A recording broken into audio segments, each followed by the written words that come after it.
Are there any bioethical standards that you guys have set as a company or exercises that you're going through from the very beginning to think about?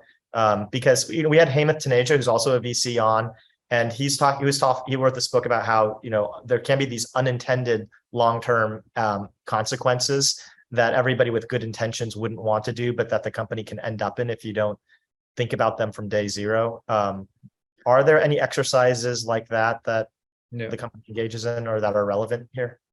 Well, I think the most relevant one is just what's the culture you're building at the company and being very intentional about that, right? Because it's hard. I haven't read that particular book, but it's hard to probably predict 10 years from now, where you're at, right? But hopefully what you can control and what will help lead you down that path is like, what's your decision-making framework more generally as like a company, and like, what do you value? Like, are you, to the very beginning of this conversation, right? Like, are you trying to save as many lives as possible, right? Are you trying to maximize the use of the technology? Are you trying to make healthcare as accessible as possible? Like, you can choose your like function, and then making sure that you stay true to that. Like, it can be updated over time.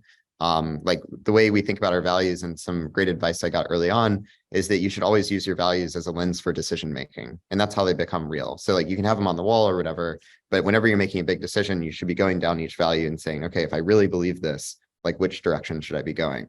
And hopefully those micro decisions and macro decisions lead you to a good place in 10 years, even if you know that from the very beginning. Ursheet, you wanted to comment? We have 30 seconds. All right. So quick thing is, I think, I do see this, move fast, break things, don't worry about the end product, much more endemic in software-driven innovation companies or tech-driven innovation companies. I think, companies like Mammoth tend to be way more sort of grounded there. It's much more about being real, about like the progress, the problems, that set of things, right?